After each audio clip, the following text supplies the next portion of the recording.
Gingunggang sa mga batanon sa Dakbayan sa Talisay ug Cebu City nga online na magsabot alang sa karambola may gitutukan karon sa Talisay City Police. Ato sa era ang detalye sa live report ni Fem Marie Dumabok. Fem.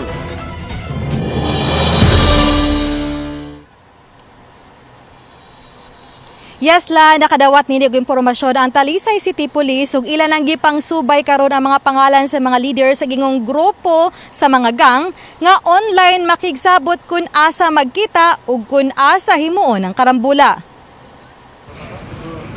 Sa mga messaging app online, giingong magsabot ang mga batanon alang sa ilang panagtapok. Apan sa maong panagtapok, giingong tripping nila ang pagpaygayon og rambol o away.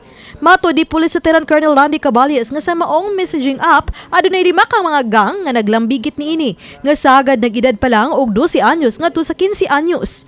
Ila kining gimonitor aron di makasud sa syudad sa Talisay ug diha mohimo og lamok-lamok. Nani sila 5 ka grupo in one group chat consist of almost 200 members sa isa ka group chat.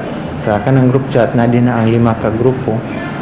Then ana sila magsabot-sabot kung asa sila mag-abot-abot. Dugang ni Caballes nga tinguha nilang puhago ng maong grupo aron dili mo siaw og magamit sa kriminalidad. Ilabi na nga hapit na usabang pagbukas sa face-to-face classes. So natay mga initial names sa mga leaders mo ning ang next move nato is ato ang bisitaho no ato yung atuon ang mga ginikanan para unsa poy mahimo pud sa mga ginikanan ani.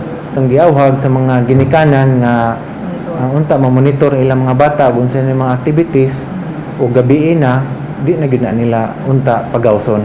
Kining usa ka inahan ni Tugan nga masakpan gyud niya usayang iyang 10 anyos nga anak nga adunay mga ka-chat.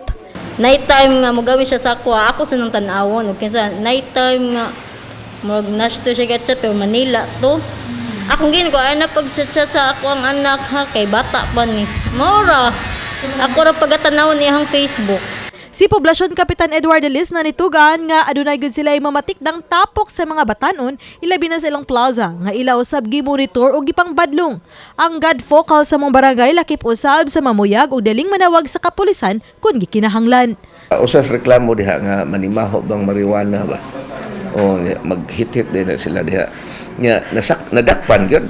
Kay mo may amo reklamo gi panidaan sa pulis nadakpan gyud.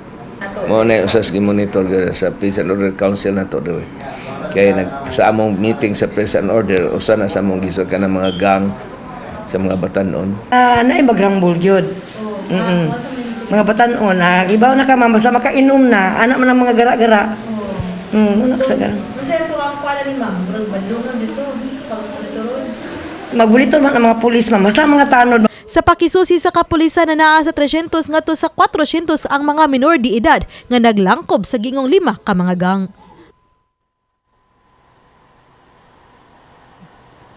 La nakigalay na usab ang Talisay City Police ngadto sa Cebu City Police Office kay nasuta nga kasagaran sa maong mga miyembro sa mga online gang taga Cebu City. Lan Fem, kining grupuhas mga batanon ba? Unsa man ni bag-ong sulpot o kadto ni mga karaan mga gang kaniadto? Laan base sa gibutyag ni Police Lieutenant Colonel Caballes nga mga bag-uning mga pangalan ang ilahang nakita karon dili ning mga kaniadtong grupo kun gang nga atong nailhan kaniadto mga bag-uning mga pangalan ug mga bag-ong sulbong ni sila kay mao pa may pag-edad ni nila og 12 anyos ngadto sa 15 anyos. Lan Doon na ba'y mga krimen nga nahitabo nga naglambigit kining giingon nimo nga 5 ka mga gangs? So far hinuon lan mo kini ang gipugngan sa kapulisan nga wa gyud say mahimo. So far ilahang nakuhang impormasyon nga ilang nasuta nga padung unta usa nini sa barangay Tabunok nga gingong diha unta magtapok-tapok apan kay nahibaw-an naman sa pulis hinungdan nga napaunhan nila og grupo sa kapulisan ditong dapita hinungdan nga wa madayon ang gingon unta nga tapok-tapok mo di karon ang ilahang kanon nga gimonitor kay ron kapugngan kay lagi nang adunay sila mga group chat nga gingon nga magkarambula magsabot ni sila lan nga magkarambola, mag-away, muna siya gingon ba nga gang nga magsabot sila kung mag-away sila. So muna ang paningkamutan sa kapulisan nga di gyud mahitabo kay posible di silang labok-lamok unya aduna ni mas dako pa unya nga krimen nga mahitabo. Lan. So ang lamok-lamok ani pinaagi lang una sa online mayon tag di ni mahitabo physical, Fem. Okay, Fem, daghang kayong salamat.